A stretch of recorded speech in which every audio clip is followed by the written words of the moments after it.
অথয় অথান্নাহার্য পচনাদ্যত উত্থিত ঘোর দর্শন কৃতান্ত ইব লোকানাম যুগান্ত সময়ে যথা।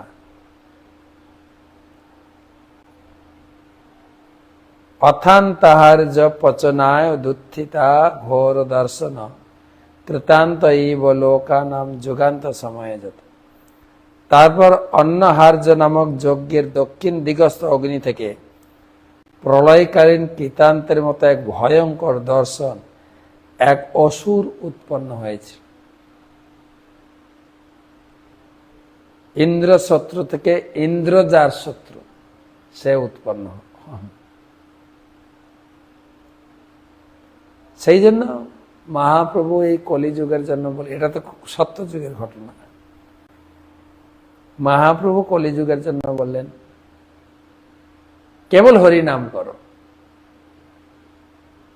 আবার এই হরিনামও যদি ঠিক করে উচ্চারণ না করতে পারি, অনেকে প্রশ্ন করে, আমরা যেরকম হরে কৃষ্ণ কৃষ্ণ কৃষ্ণ হরে হরে, হরে রাম রাম রাম হরে হরে, এটা ঠিক নাকি এটা ঠিক? হরে কৃষ্ণ কৃষ্ণ কৃষ্ণ হরে হরে, হরে রাম রাম রাম হরে হরে, রাম না রাম, কোনটা ঠিক? আবার এটা ছেড়ে দেন। আমি বার্মা গেছিলাম, ওদের ভাষায় র নেই, বা চাইনা বার্মা মঙ্গল ওইসব একই রকম, ওদের র শব্দটা নেই। র কে ওরা উচ্চারণ করে অলে কিন্ন কিন্ন কিন্ন অলে অলে, অলে লাম লাম লাম অলে অলে, র কে ল উচ্চারণ করে। আবার আমাদের এই ভারতবর্ষে আপনার উড়িষ্যা লোকেরা, তারা আবার কৃষ্ণ বলে না, কৃষ্ণ, হরে কৃষ্ণ কৃষ্ণ কৃষ্ণ হরে হরে, হরে রাম রাম রাম হরে হরে কৃষ্ণ, তাদের দেখা যায়। তো ভিন্ন ভিন্ন উচ্চারণ, কোনটা সঠিক? শাস্ত্রে বলছেন, চৈতন্য ভাগবতে বলছেন, মূর্খম বদতি বিষ্ণায় ধীর বলতি বিষ্ণবে সমংপন্ন উভয়স্তু সমংপন্ন ভাবগ্রাহী জনার্দন। বলা আছে মূর্খ বিষ্ণায়,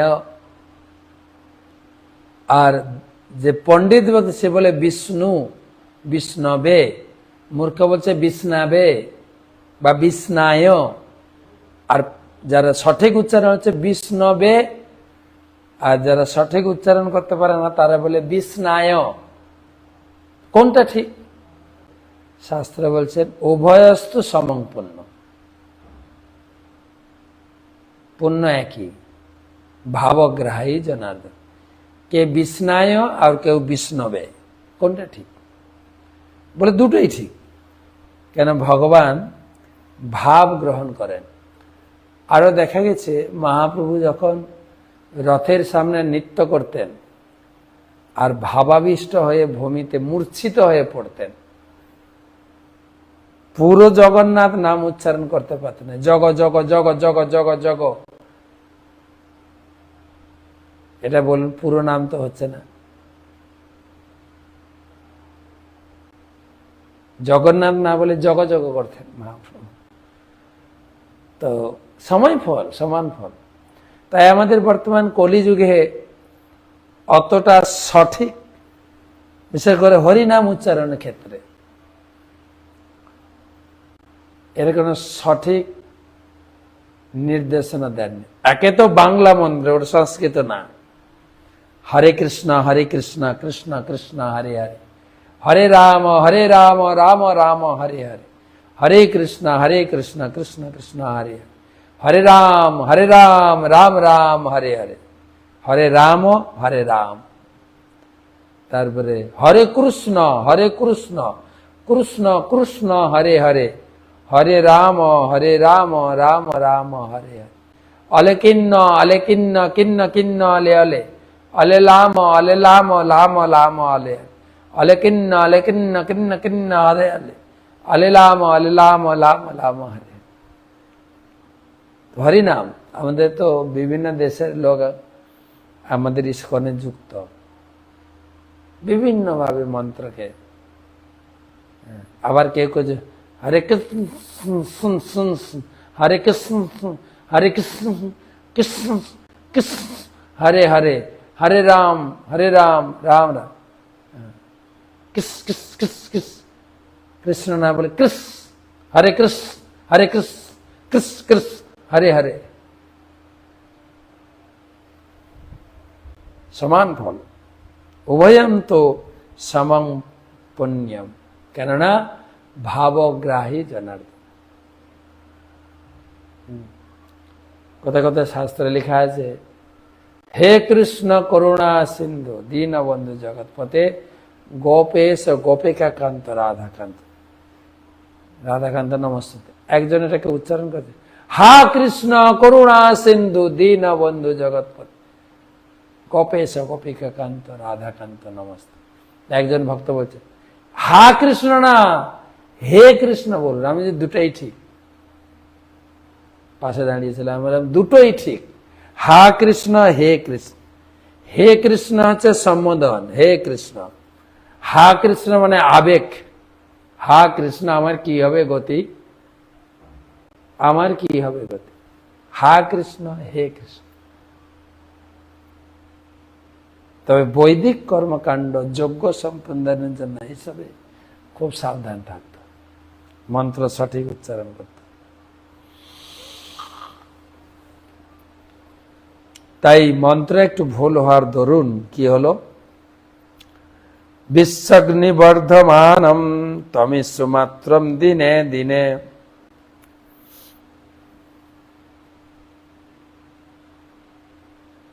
দগ্ধ শৈল প্রতিকাশং সন্ধ্যাভ্রানিক বর্চসম, তপ্ত তাস্র শিখামশ্রু মধ্যাহ্নার্কলোচনম, দদীপ্যমানে ত্রিশিখে শূল আরোপরোদসি, নিত্যন্তমুন্নদন্तं চ চালয়ন্तं পদামহিম, দরিগম্ভীর বক্রেণ পিবতা চ নভস্থলম, লিহতা জীর্ণাক্ষাণি গ্রসতা ভুবনত্রয়ম,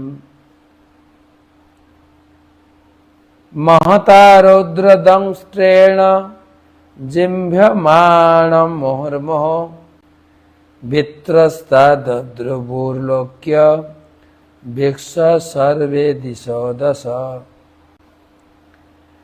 বিশ্বজ্ঞিবর্ধমানম তম ইসুমাত্রম দিনে দিনে, দগ্ধ শৈল প্রতিকাশম সন্ধ্যাভ্রানিকবর্চসম, তপ্ত তাম্র শিখামশ্রু মধ্যাহ্নাগ্রলোচনম, দদীপ্যমানে ত্রিশিখে শূল আরোপরোদসি, নিত্যন্তমুনন্দন্ত্যম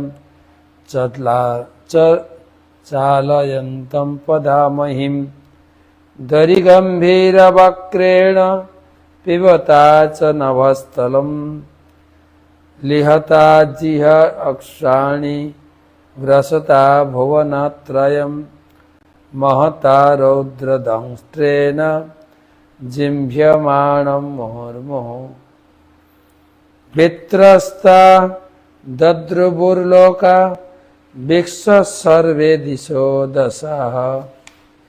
অনুবাদ, টোটাল 5খানা শ্লোক একসঙ্গে। সেই অসুর চতুর্দিকে বিক্ষিপ্ত বাণের মতো দ্রুত গতিতে সেই অসুরের শরীর দিন দিন বর্ধিত হতে লাগল। তার শরীরে দগ্ধ পর্বতের মতো প্রকাণ্ড ও কৃষ্ণবর্ণ ছিল। তার অঙ্গের দীপ্তি সন্ধ্যাকালীন মেঘ সমূহের মতো ছিল। তার শিখা শ্বশ্রু উত্তপ্ত তাম্রের মতো পিঙ্গল বর্ণ। এখন দেখি কিছু কিছু লোক তার দাড়ি চুলকে এরকম তাম্র বর্ণ করেন, কি বিতকোটে লাগে, করছে, মেয়েরাও করছে। অনেক লোক দাড়ি চুল করছে, কিন্তু মেয়েদেরকে দেখি তাম্রবর্ণ। নেত্রদ্বয় মধ্যাহ্নকালীন সূর্যের মতো অত্যন্ত উগ্র ছিল। সে ছিল দুর্জয় এবং মনে হচ্ছিল যেন সে তার জ্বলন্ত ত্রিশূলের উপর তিলক ধারণ করছে। সে উচ্চস্বরে চিৎকার করতে করতে যখন নৃত্য করেছিল, তখন মনে হচ্ছিল যেন সারা পৃথিবী ভূমিকম্পের মতো কম্পিত।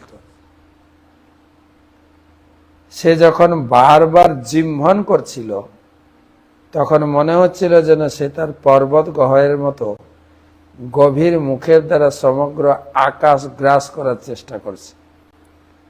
তাকে মনে হচ্ছিল যেন সে তার জিহ্বার দ্বারা আকাশের নক্ষত্রগুলিকে লেহন করছে। তার দীর্ঘ তীক্ষ্ণ দন্তের দ্বারা ত্রিভুবনকে গ্রাস করছে। সে ভয়ঙ্কর অসুরকে দর্শন করে মানুষেরা ভীত হয়ে 10 দিকে পলায়ন করতে শুরু করেছে। সে ছিল বৃত্রাসুর। সে বৃত্রাসুরের কাহিনী এখানে আলোচনা হচ্ছে। এই অধ্যায়ের নাম বৃত্রাসুরের আবির্ভাব। যেনাবৃতা ইমে লোকা তপতা ত্রাষ্ট্রমূর্তিনা সবৈ বৃত্র ইতি প্রোক্তা পাপ পরম দারুণ। যেনাবৃতা ইমে লোকা তপসা ত্রাষ্ট্রমূর্তিনা সবৈ বৃত্র ইতি প্রোক্ত পাপ পরম দারুণ। ত্বষ্টার পুত্র অত্যন্ত ভয়ঙ্কর দর্শন সেই অসুর তার তপস্যার প্রভাবে সমগ্র লোককে আবৃত করেছিল। তাই তার নাম হয়েছিল বৃত্র, অর্থাৎ সে সবকিছু আবৃত করেছিল।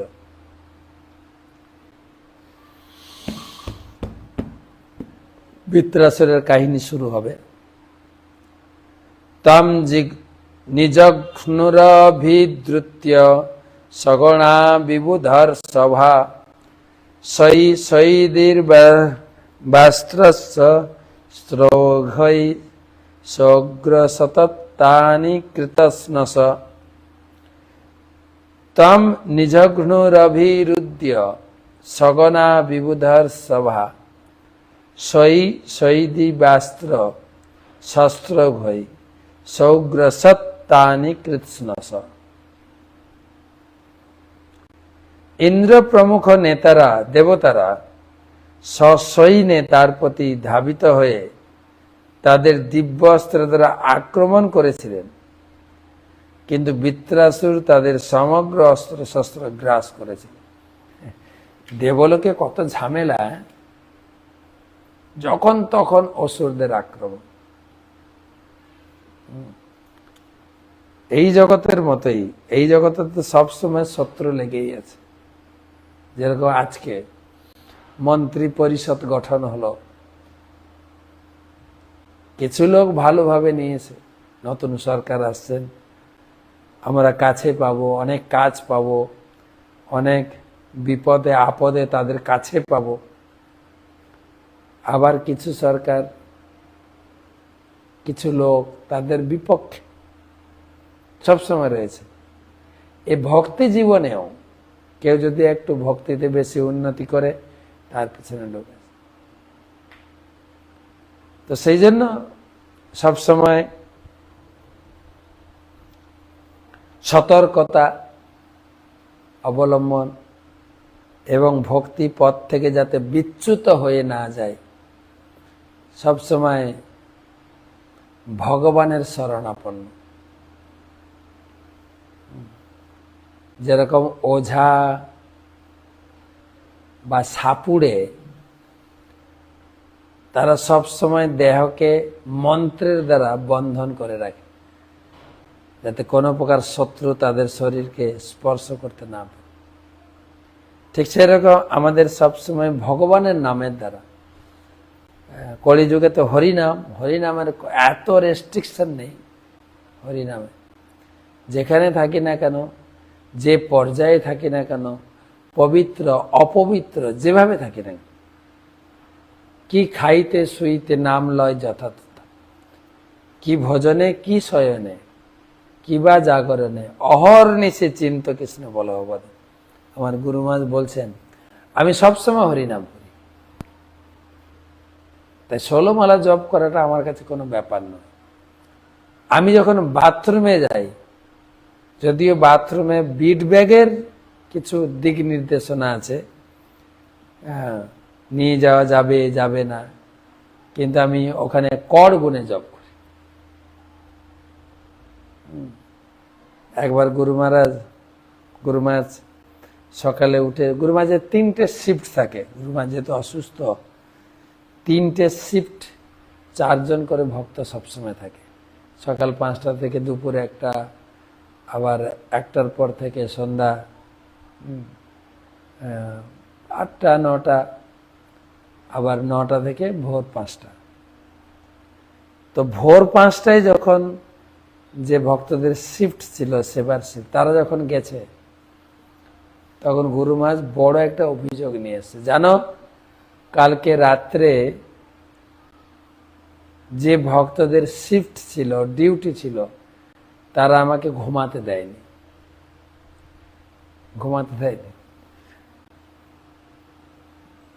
তো ভক্তরা শুনে অবাক। আরে আমরা চাইছি গুরু মহারাজের সেবা, গুরু মহারাজ যাতে ভালো করে রাত্রিতে নিদ্রায় বিশ্রাম নিতে পারে। বলছে না, ওরা আমাকে ডিস্টার্ব করেছে। বলছে ওরা তো আপনাকে সেবা করার কথা, সাহায্য করার কথা, ওরা কি করে ডিস্টার্ব করে? তখন ওনাকে ফোন করা হলো, কি ব্যাপার গুরু মহারাজ তোমার নামে এরকম অভিযোগ, রাত্রে নাকি তুমি গুরু মহারাজকে ঘুমাতে দাওনি। বলছে হ্যাঁ, আমি দেখছিলাম গুরু মহারাজ সারা রাত জপ করছে। তো আমি গুরু মহারাজকে একটু গায়ে হাত দিয়ে বললাম, গুরু মহারাজ গভীর রাত্র, আপনি বিশ্রাম নেন, শুয়ে পড়ুন, তা না হলে সারাদিন আপনি কাজ করবেন কি করে? প্রচুর কাজ গুরু মহারাজের। তো গুরু মহারাজ আবার শুয়ে পড়ে নাক ডাকছেন, এদিকে নাম জপ চলছে। শিষ্যটা এসে আবার জায়গায়, গুরু মহারাজ শুয়ে পড়ুন প্লিজ। গুরু মহারাজ রেগে বলছে আমি তো শুয়ে আছি, আবার কিসে শুভ? অর্থাৎ মূল বক্তব্যটা হচ্ছে, গুরু মহারাজ ঘুমাতো জব কিন্তু কন্টিনিউ চলছে, জব বন্ধ হচ্ছে, নাক ডেকে ঘুমাচ্ছেন, জব চলছে। এই হচ্ছে কি শয়নে কি ভজনে কি বা জাগরণে অহর্নিশে চিন্ত কৃষ্ণ বলো। গুরু মহারাজ ঘুমাতে জব করছে, আমাদেরটা একটু উল্টো। কিন্তু আমরা জব করতে করতে ঘুমায়, জব করা শুরু হলে কত কষ্ট করে জব করে। আমরা মাধবেন্দ্র পুরীর এই চন্দন যাত্রা মহোৎসবে পড়েছিলাম, দিন রাত মাধবেন্দ্র পুরী জপ করছেন, ক্ষুধা তৃষ্ণা নাহি বাদে, বসি নাম লয়। সারাদিন কোনো খাওয়া নেই, সারা রাত কোনো খাওয়া নেই, নাম জপ। তিনি অযাচক বৃত্তি ছিলেন, কারো কাছে চেয়ে খেতেন না, কিনেও খেতেন না। তাই কেউ যদি কোথা থেকে যদি কিছু পেতেন, খেতেন, নাহলে খেতেন। এই ছিল। তো সেই জন্য এই হরিনামের প্রতি, নামের অতি হলে প্রেমেরও উদয়, প্রেমে তো হরিকে পাই। তাই এইখানে আজকের আলোচনায় যে মন্ত্র ভুল উচ্চারণের রেজাল্ট বিপরীত, সেই ভয়টা নেই আমাদের। আমরা কেবল হরিনাম, এখন আমরা হরিনামের উপরে অনেক ভরসা কমে যাচ্ছে, আরো অনেক মন্ত্র সম্বন্ধে জানতে চাইছি। ঠিক আছে, মন্ত্রও জানুন। যেরকম অনেকে আপনারা আমার পুরুষোত্তম মাস পালনের যে ভিডিওটা পাঠিয়েছে সবাই পেয়েছেন আশা করি। যদি না পেয়ে থাকেন আপনি লিখবেন, আরেকবার পাঠিয়ে দেব। তো সেখানে আমি একটু বলেছি যে পুষ্পাঞ্জলি মন্ত্র এবং প্রণাম মন্ত্র বা যে মন্ত্র আপনি জপ করবেন, যদি আপনারা চান তো মন্ত্র, অনেকে মন্ত্রটা চেয়েছেন, আমি পাঠিয়েছি, অনেকে পাঠিয়েছি। তো অনেক মন্ত্র, আপনাকে শুধু হরিনাম করলেও হবে, এত মন্ত্র না জানলেই হবে, কেবল হরিনাম। আমরা দেখি প্রভুপাদ যখন এই ইস্কন প্রচার শুরু করলেন, প্রভুপাদ একাই মন্দির তৈরি করার জন্য কালেকশন, নাম কীর্তন, জপ, এমনকি মন্দিরের রান্না, প্রসাদ পরিবেশন করা, ঘর গুছানো, সব প্রভুপাদ একা করত। আর ভগবানের কি করুণা, সেই সময় অনেক ভক্ত এসেছিল প্রভুপাদকে সাহায্য করার জন্য, কিন্তু তারা কেবল হরিনাম জানতো আর প্রভুপাদকে জানতো। প্রসাদ মন্ত্র হরিনাম, পূজা মন্ত্র হরিনাম, জপ হরিনাম, গুরুদেবকে প্রণাম সেটাও হরিনাম। আমি উপলব্ধি করি তাদের এই নামের উপরে এত বিশ্বাস ছিল, খুব তাড়াতাড়ি তারা ভক্তি পথে এগিয়েছেন। আমার গুরুদেব তো 19 বছরে এসেছেন, প্রভুপাদ তাকে দীক্ষা দিয়েছে, একদম কলেজে পড়তে পড়তে চলে এসে, তার 2 বছর পরে সন্ন্যাস, আর তার 5-6 বছর পরে গুরু করেছে। কত তাড়াতাড়ি উন্নতি! আমাদের তো হরিনামটা পেতে 2-4 বছর লেগে যায়। ব্রাহ্মণ দেখা না, এখন না, আমি যোগ্য হই, গুরু 2 বছর পরে সন্ন্যাস। তো হরিনাম, তাই হরিনামে মন্ত্র ভুল ঠিক পবিত্র